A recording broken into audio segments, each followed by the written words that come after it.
Empezamos por disfagia.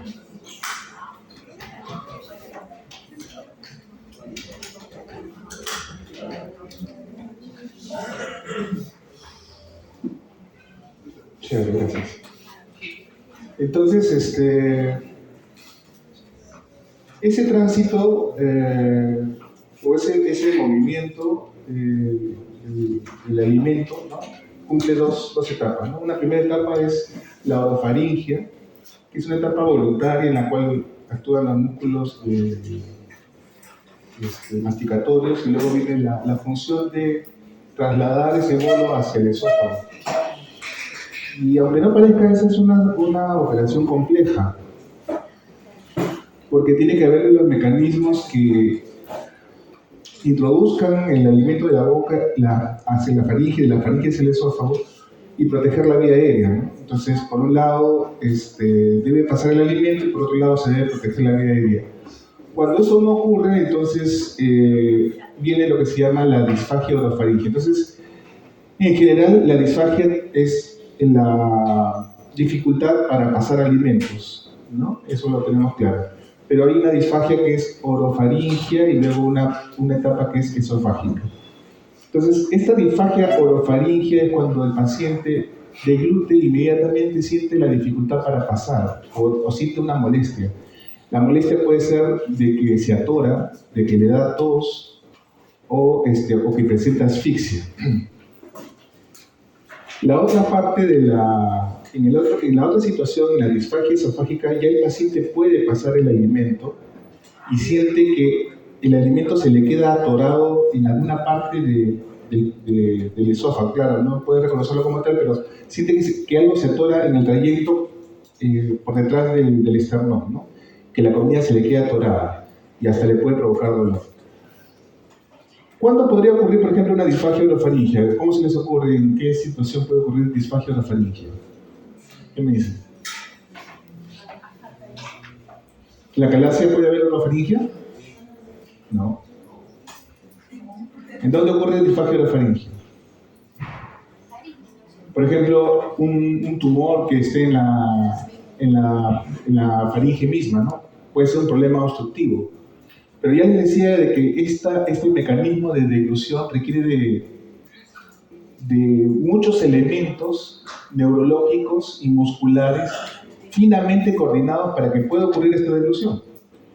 ¿Qué será más difícil, pasar un trozo de carne o en esta parte del proceso? ¿Qué será difícil, pasar una papilla, vamos a decir una papilla, o pasar líquido?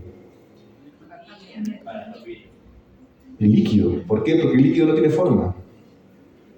Y entonces los músculos tienen que generar esa forma.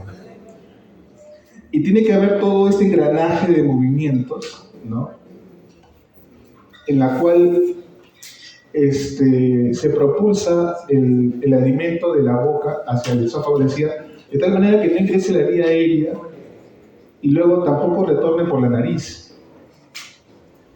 Entonces, estos mecanismos es de que, bueno, se abre la unión, el esfínter esofágico superior, la epiglotis se bloquea, hay un movimiento anterior hacia la parte anterior de la laringe, y todos estos movimientos coordinados hacen de que la comida pueda pasar.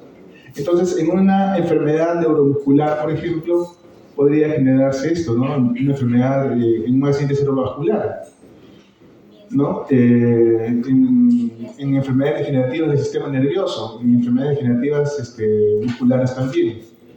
Entonces, ocurre muchas veces que ocurre una incapacidad de deglutir a partir de estos trastornos. Entonces debe haber un control neurológico, ¿no? Que incluye centros nerviosos y vías aferentes y eferentes de los nervios que tienen un dominio sobre estos músculos, ¿no? En la anatomía, hay que recordar que en la anatomía de la parte entre el esófago y la faringe tenemos los músculos constrictores inferiores de la faringe y el músculo picofaringio, que viene a ser parte de lo que es el esfínter esofágico superior, En esta unión hay una zona de debilidad que se llama el triángulo de Killian. Y tiene, es importante porque esta zona es una zona de debilidad por donde se puede provocar una hernia, o un divertículo, mejor dicho, ¿no? Que es el divertículo de Zenker. Entonces, el divertículo de Zenker es un divertículo por propulsión que se genera en esta zona de debilidad del triángulo de Killian. Entonces, ¿cómo es el fenómeno normal del peristaltismo? Una vez que se ha deglutido, empieza la onda peristáltica e inmediatamente, vean, esto de acá es una manometría, y lo que está en rojo significa alta presión y lo que está en azul significa baja presión. Entonces, no está completo acá, pero este es el esfínter esofágico inferior y lo normal es que su estado de reposo es que está en alta presión, es decir, el esfínter esofágico inferior normalmente está contraído. Eso impide el reflujo. Lo mismo el esfínter esofágico superior. Entonces, acá ocurre una deglución. Inmediatamente ocurre esta deglución, el esfínter esofágico inferior durante todo el proceso está relajado. Y luego de esta deglución en la cual se relajó el esfínter esofágico superior, pasa la comida y viene una onda peristáltica, una onda de contracción que va pasando por todo lo largo del esófago y va propulsando el alimento hasta que lo empuja al estómago, y luego de lo que estaba relajado el esfínter esofágico inferior, viene nuevamente a su estado de reposo este esfínter inferior y vuelve todo a su normalidad. Entonces, en la deglución, al inicio de la deglución, ocurre una relajación del esfínter esofágico superior y a la vez también del esfínter esofágico inferior. Y luego viene una onda de peristalsis. ¿Cómo se llama esta onda peristáltica? ¿Es primaria, secundaria, terciaria? ¿Cuál sería? Primaria, ¿no es cierto? Esta es una onda peristáltica primaria. ¿Y cuál sería una onda peristáltica secundaria?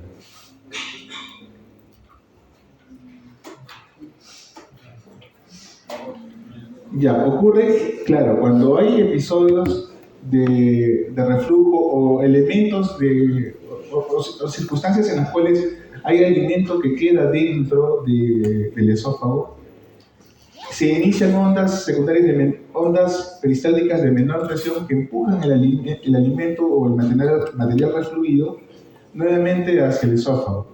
Ya, pero que no son iniciadas, estas ondas no son iniciadas por una deglución.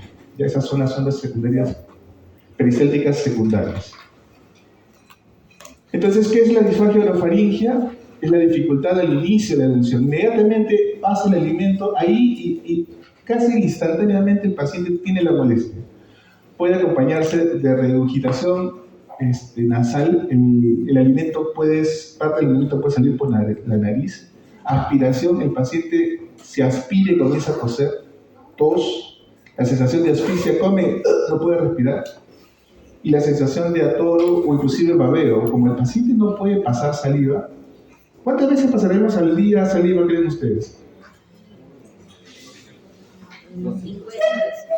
Todo el día. ¿Cuánta saliva producimos al día? Aproximadamente 800 mililitros a 1 litro, ¿ya? De saliva al día, sino que todo el día estamos deglutiendo saliva. ¿Qué pasa con una persona que tiene el síndrome de Sjögren? No produce saliva, ni produce lágrimas. Su boca está seca, no pasa saliva. Entonces, esta saliva no solamente genera la humedad de la boca, y la saliva no solamente es importante para eso, sino que además tiene una acción antimicrobiana y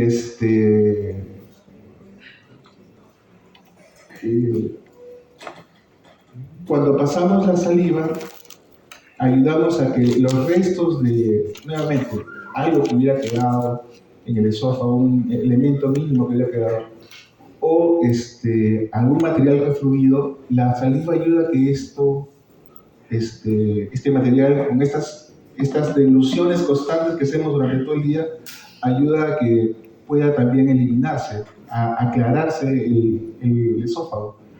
Entonces, las personas que no producen saliva tienen también síntomas de reflujo. ¿Ya? Por ejemplo, los pacientes con, les decía, los pacientes con Sjögren.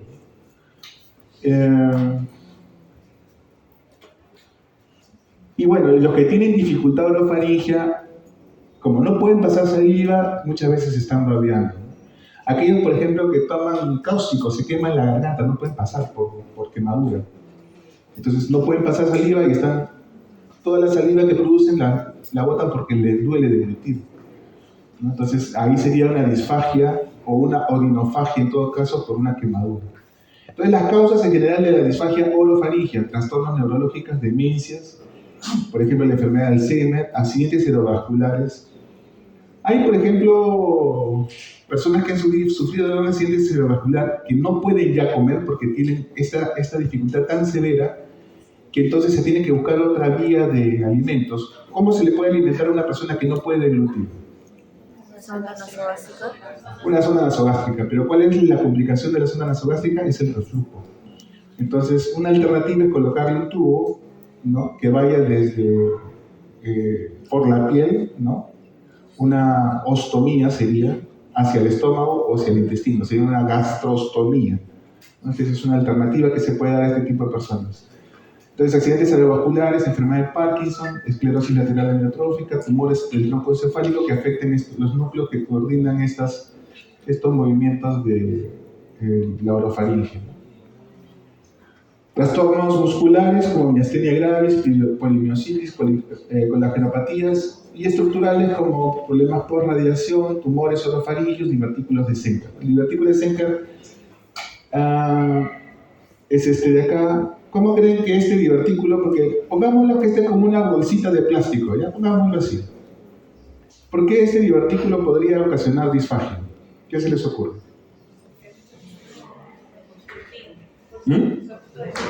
¿Ah? Efecto de masa, claro, pero ¿cómo? Si es como una bolsita de plástico, no tiene, digamos, consistencia.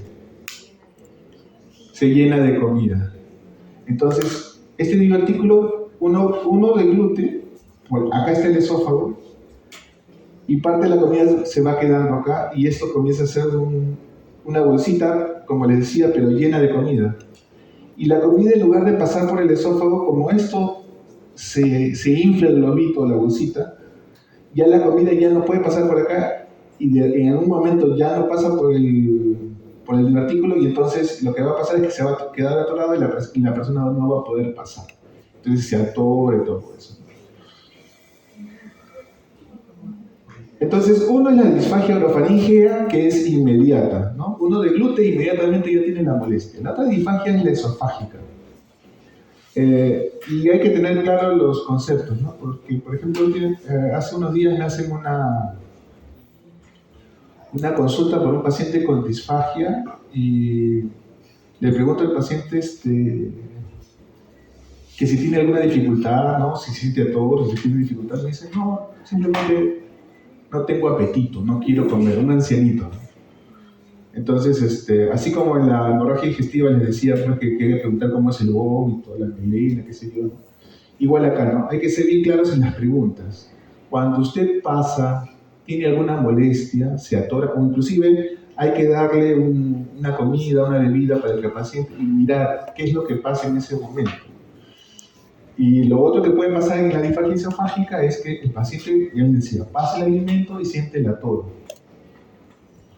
Entonces la dificultad de la deglución se inicia varios segundos después de haber pasado el alimento, y lo que va a ocurrir es que presenta una sensación de obstrucción o de atoro.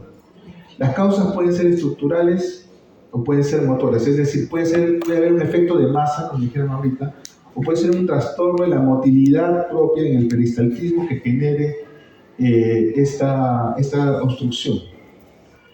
Entonces, estructurales, por ejemplo, estrechez de la luz, que sea menor de 13 milímetros. Un tumor que va creciendo progresivamente.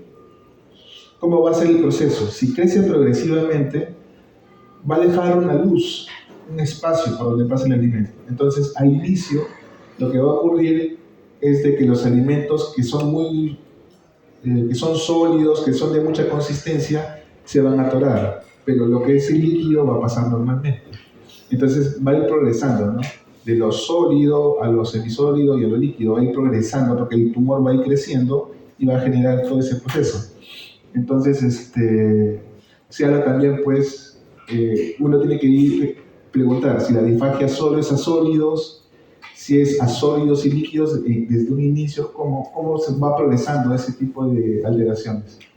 Entonces puede ser una estrechez, de entre esas estrecheces puede ocurrir un anillo de Chasky, que es un anillo que se forma de mucosa, que se forma en la zona de la unión esófago-gástrica por efecto del reflujo gastroesofágico. Lo mismo estenosis péptica, producto del reflujo, tumores o membranas esofágicas. Hay una que es que era frecuente hace mucho tiempo, que era el síndrome de Plummer-Vinson, que son mujeres jóvenes con anemia y disfagia, ¿no? Y lo que pasaba es que sentían un ator en la parte superior del esófago. ¿Y qué es lo que pasaba? Por debajo del esfínter esofágico superior se formaba una membranita. Y eso no se sabe bien si es la deficiencia de hierro o qué es lo que hacía que se formara esa membranita, ¿no? Ahora esas membranas se pueden romper y inclusive me ha pasado a mí que al momento de hacer una endoscopía, uno pasa el esfínter esofágico superior con cierta dificultad, ¿no? Y entonces, normalmente, en una persona normal, pero al momento de pasar el esfínter se sentía claramente de que había justo pasa por debajo del esfínter y se siente algo que se rompe, o lo ve una membrana y en ese momento pues se rompe. Entonces, no es algo que provoque un sangrado, qué sé yo, ¿no? Pero lo que sí pasa es que al romperse, uno saca el endoscopio y al momento siguiente el paciente ya puede deglutir normalmente. Bueno, eso pasaba antes, eso ocurre con menos frecuencia actualmente. Bueno, y alteraciones motoras, como la acalasia que mencionaba su compañera. ¿Qué es la acalasia? A propósito. Estrechez del esófago, ¿qué más? ¿O quién dice otra cosa? La acalasia es un trastorno motor, ya les estoy diciendo acá, entonces no hay estrechez. Las estrecheces van por acá, las estructurales. Eso es trastorno motor. ¿Motor de dónde? Del esfínter esofágico inferior. Normalmente, ¿cómo está el esfínter? ¿Qué es lo normal? Que esté contraído, que haya una alta presión en ese esfínter. Y en la acalasia, ¿qué es lo que sucede? No hay relajación. Entonces, en una persona con acalasia deglute y esta visión, esta onda, lo que va a pasar es que durante todo el tiempo eso está en rojo. Ya no se relaja. Y como no se relaja, no pasa la comida. Entonces uno deglute, pasa normalmente, y la comida se va estancando y el esófago va creciendo. Ahora, esto se va dando progresivamente. Entonces, al inicio, el paciente puede inclusive dar síntomas como de reflujo. Yo me acuerdo que envié a un paciente a endoscopía. ¿Cómo fue eso? No, lo mandé a manometría, porque tenía reflujo y no encontraba, sospechaba yo de reflujo, pero claro, para poder hacer un diagnóstico de acalasia, tiene que hacerse una manometría.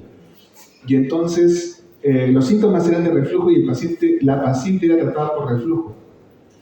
Y se había hecho una endoscopía y no se encontró nada, porque en una endoscopía tú no ves, no mides la presión. Ves la mucosa, pero no mides la presión. Entonces, pero la mandé a manometría pensando que era reflujo, la mandé para manometría y pechimetría. Pero al final se descubrió que lo que tenía la paciente era una acalasia, ¿no? Realmente era una acalasia.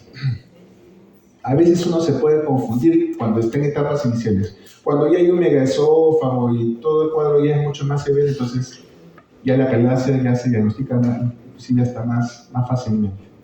Entonces, esofágica, acalasia, hay otras alteraciones como espasmo difuso del esófago. Acá lo que va a ver en todo son grandes ondas de contracción peristálticas, o ondas de contracción, mejor dicho, no peristálticas, y esclerodermia, ¿no? Los pacientes con esclerodermia también tienen trastorno de la motilidad, más bien no hay peristaltismo, hay aperistalsis del esófago en esclerodermia. Bueno, esto es como se ve un divertículo de Senker en una radiografía, se ve la bolsita que les decía, y esta bolsita estrecha la entrada del esófago, y esto es en realidad el esófago, ¿no?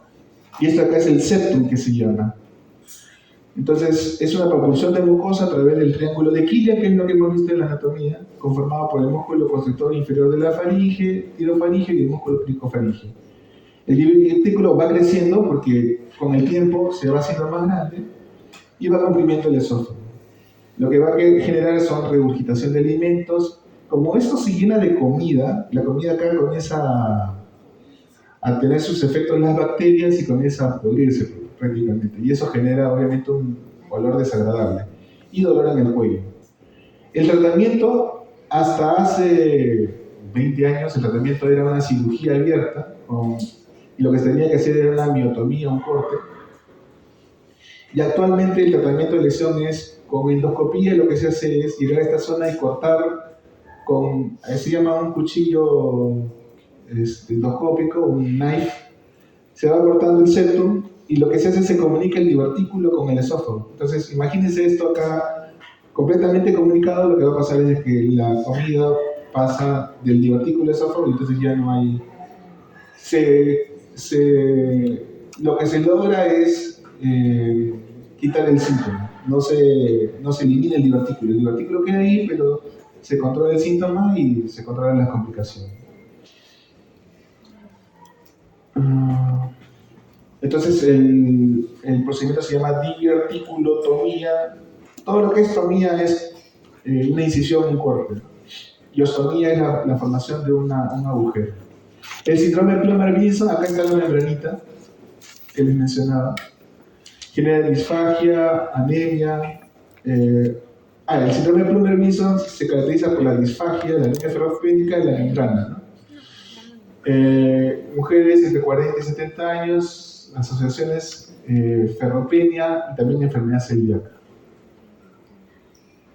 Les decía para las personas que tienen dificultades para la deglución, una alternativa, la dificultad puede ser, por ejemplo, una disfagia orofaringe o puede ser un tumor, ¿no? Podría ser que de repente tenga un tumor de crecimiento progresivo y de repente, si uno tiene un acceso todavía por vía endoscópica, se puede hacer una ostomía. Ahora, estas ostomías, lo que está pasando acá es que se está poniendo un tubo que va al estómago, del estómago hacia la pared abdominal. Puede ser por vía endoscópica, puede ser por vía radiológica o por vía quirúrgica. Entonces, con eso se logra mantener la nutrición del paciente, ¿no? Es mejor que la zona nasal porque hay menor mortalidad, sobre todo porque hay menos aspiración, menos neumonías por aspiración. La intención de esto es menos neumonías por aspiración. Muy bien, ¿preguntas?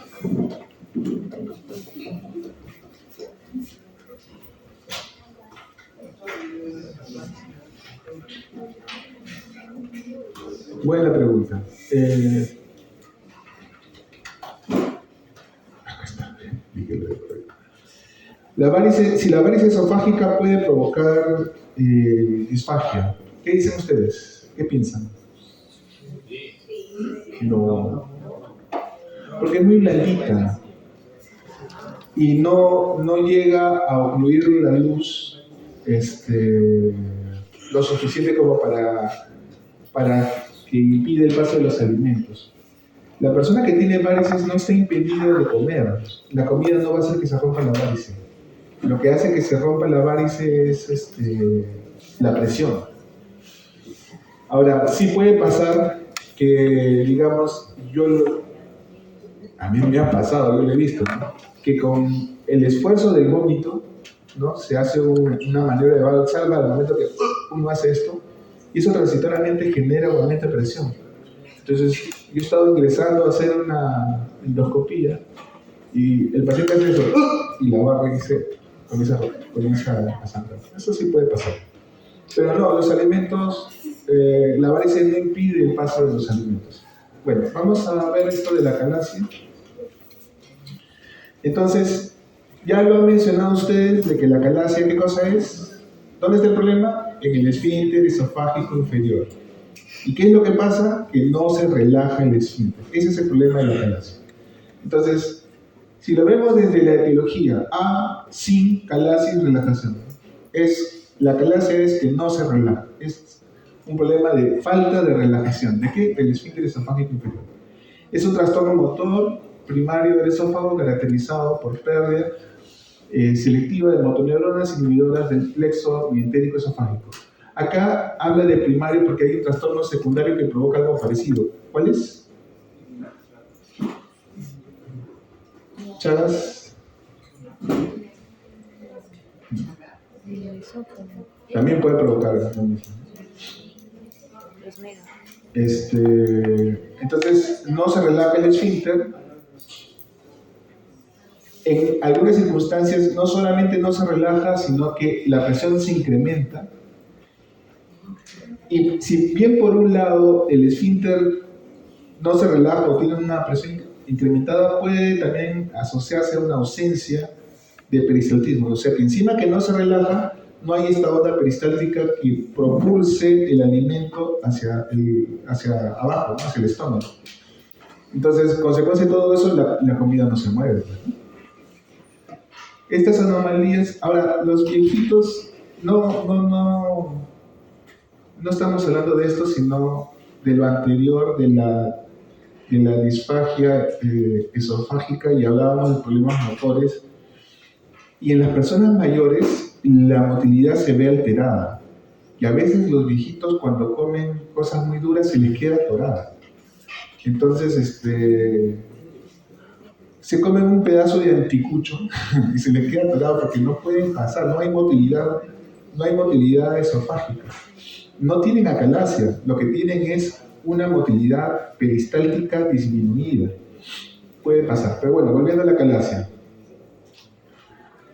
Estas anomalías generan que el vaciamiento del esófago esté retardado, que no haya un vaciamiento esofágico. Es decir, el esófago normalmente no tiene que tener nada, pero si hay comida allí retenida, esa comida hace que aumenten las bacterias, que esa comida se acidifica y eso está en contacto con el esófago permanentemente. ¿Qué es lo que va a provocar? Si hay comida permanentemente en el esófago retenida, inflamación, ¿no? Entonces ese material deglutido se retiene y se dilata progresivamente el esófago. Ocurrencia 0.5 por 10.000 habitantes año y habitualmente aparecen los síntomas entre los 35 y 45 años.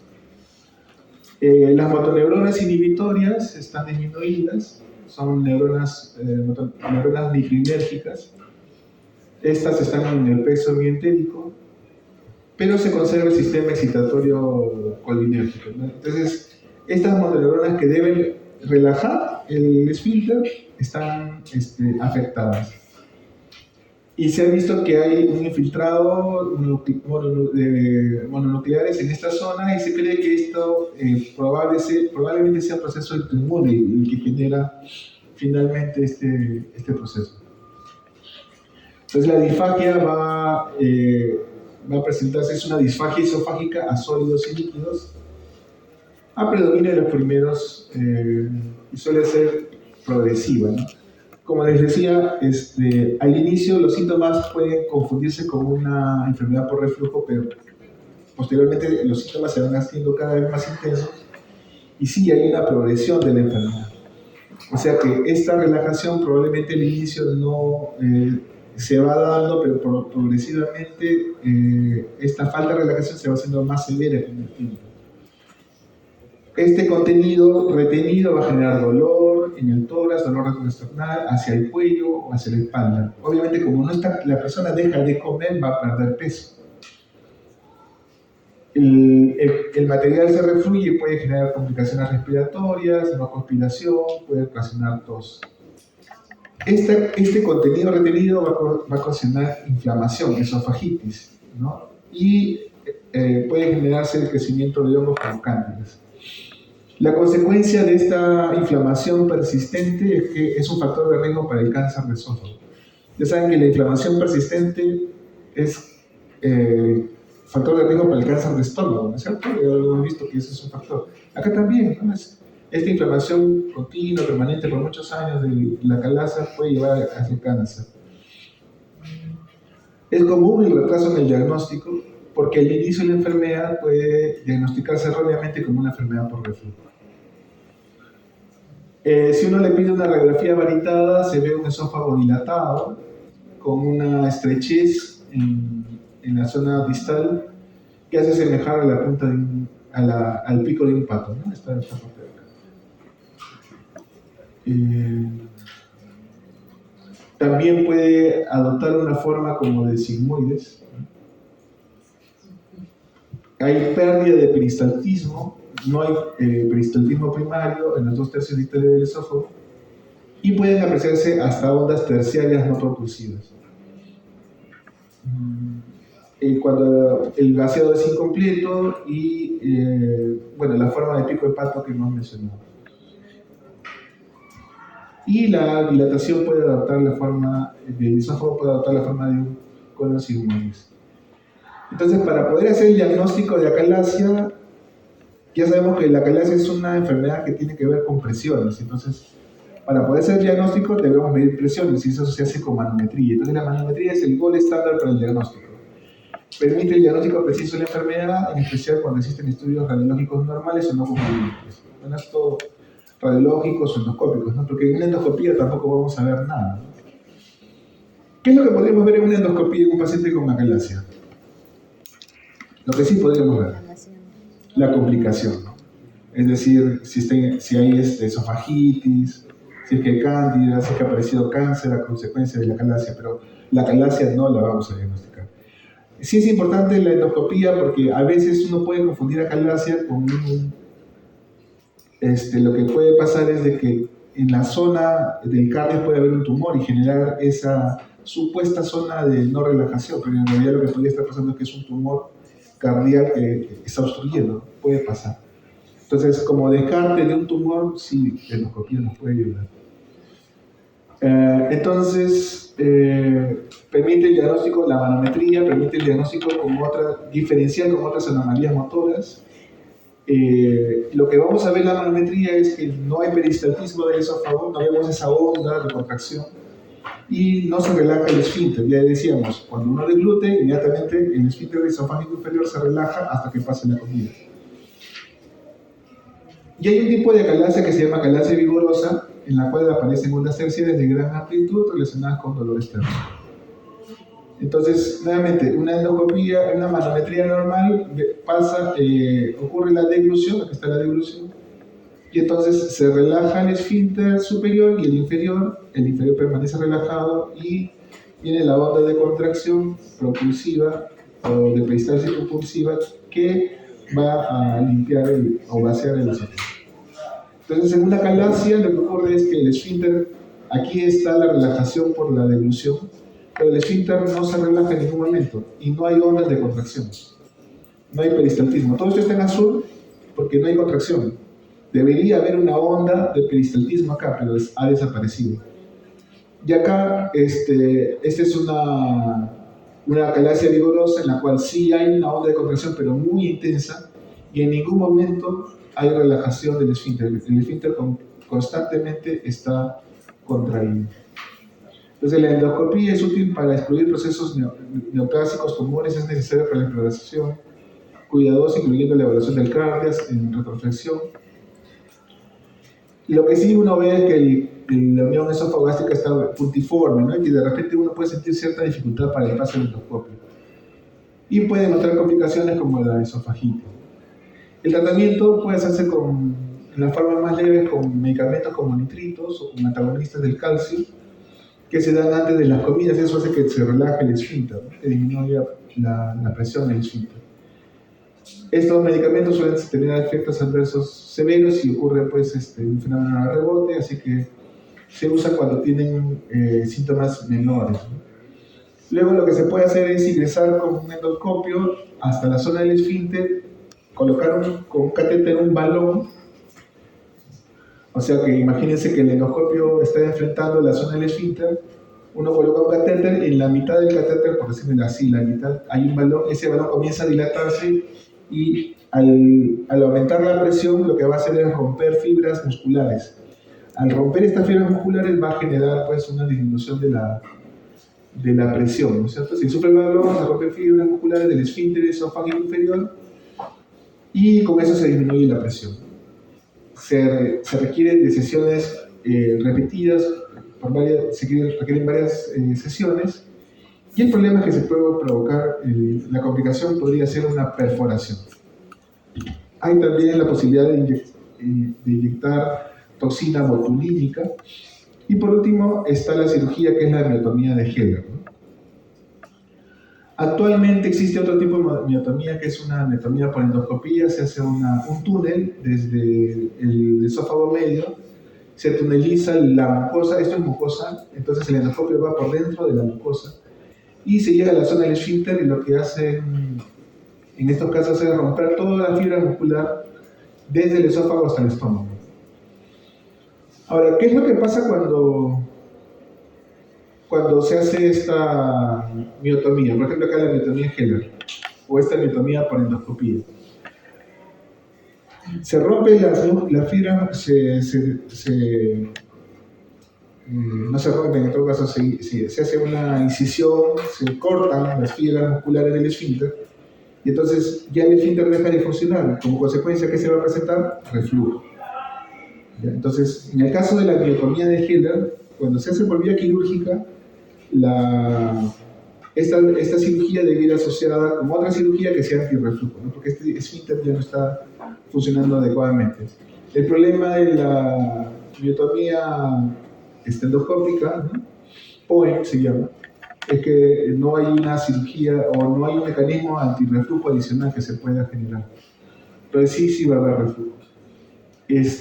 Pero la ventaja obviamente es el ser mínimamente invasivos, ¿no? O sea, la ventaja de acá es que va a tener menos complicaciones que una cirugía, y generalmente los pacientes para lesión son aquellos pacientes con mayor riesgo quirúrgico. ¿Ok? ¿Preguntas?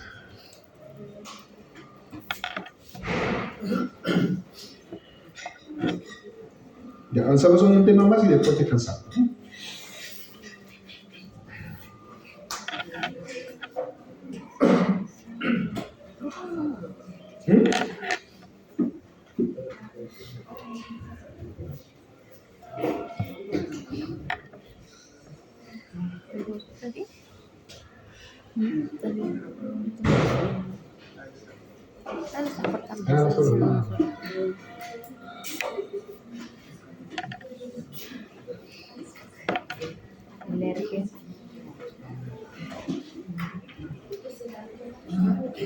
Chévere. Ok.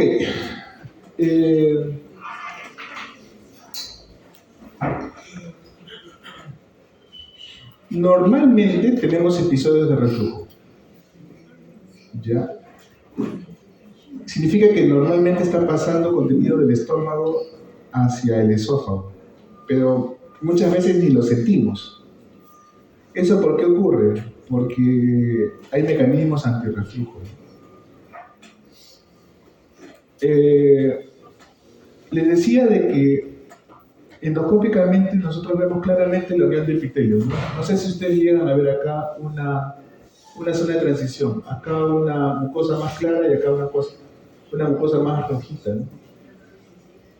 Esto vendría a ser lo que se llama línea Z, que es una línea irregular, que es la zona de cambio de epitelios, ¿no? Línea Z, o también podríamos llamar esta zona donde se juntan los epitelios, podríamos llamarla unión escamo, que es la parte del esófago, columnar, que es la parte del estómago. Unión escamo columnar, que coincide con la unión del estómago, porque hasta acá llega el estómago con el esófago, y coincide con la indenta con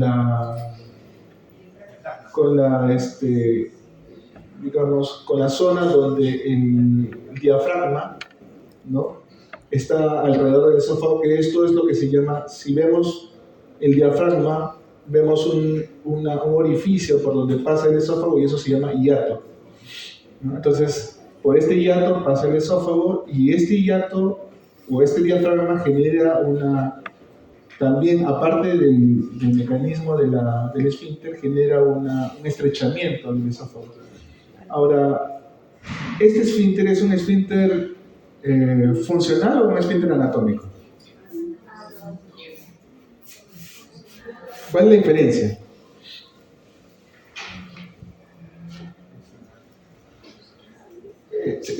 Sería anatómico si tuviéramos un músculo dedicado a esto, pero en realidad lo que está pasando es que son las fibras musculares propias de todo el esófago que están especializadas. Entonces es un esfínter funcional, ¿no? Entonces tenemos el esfínter esofágico inferior. Entonces todo esto es lo que es la zona de la unión esófago-gástrica. Entonces, ¿qué es el reflujo gastroesofágico? No estamos hablando de la enfermedad por reflujo, sino solamente del reflujo, que ya le digo, ocurre normalmente, en todos nosotros ocurre. Pero ¿qué pasa? Hay un paso del contenido gástrico, puede ser gástrico, pero también duodenal. Parte del contenido del duodeno puede pasar al estómago, y si el contenido del estómago tiene contenido duodenal, cuando haya reflujo también va a pasar. Es decir, ¿puede haber bilis en el estómago? Sí, ya vimos que había reflujo biliar, ¿no es cierto? Entonces, ¿puede haber bilis en el estómago? Sí. ¿Y esa bilis puede refluir al esófago? Sí. Entonces, paso del contenido gástrico y duodenal al esófago. Este fenómeno puede ocurrir en personas sanas sin presentar síntomas. De hecho, si uno hace una una pHimetría, va a encontrar momentos de cambios del pH que están indicando que hay material que es refluido, material ácido refluido en la zona donde está el transductor del pH, pero que no genera síntomas y que no genera enfermedad. Entonces, puede ocurrir eso, que una persona normal tenga estos fenómenos. Pero este reflujo de estas personas que ocurre normalmente es contrarrestado también normalmente por varios mecanismos o barreras contra el reflujo. Entonces, ¿cuáles son esos mecanismos? Primero, el mismo esfínter esofágico inferior. Si el esfínter es adecuado, funciona adecuadamente, entonces no va a haber enfermedad por reflujo. El ángulo de His es otro mecanismo de barrera. La motilidad esofágica, ya decíamos el peristaltismo. Cada vez que hay algo de reflujo, van a haber ondas de contracción peristálticas secundarias que van a limpiar el esófago. La motilidad gástrica también, porque si hay un vaciamiento retardado del estómago, también va a haber mayor probabilidad de reflujo. Han almorzado ahorita, ¿no? Están con sueño, ¿no? Ya, descansamos 20 minutos. Sí, regresamos. Okay. Están con sueño. Han estudiado mucho ya. Sí, yo no haría un examen o no haría una clase antes de un examen, ¿no? La clase debería ser un día, 2 días después del examen. Ahora, los exámenes, he estado ya para los exámenes deberían ser los exámenes deberían ser algo, digamos, solamente para... Es algo, digamos, que es importante, pero no es lo más importante. Lo que quisieran ustedes es de que se lleven conceptos, ¿no? Porque muchos de ustedes van a dedicarse a otras cosas, ¿no? Pero como médicos que nos formamos como médicos integrales,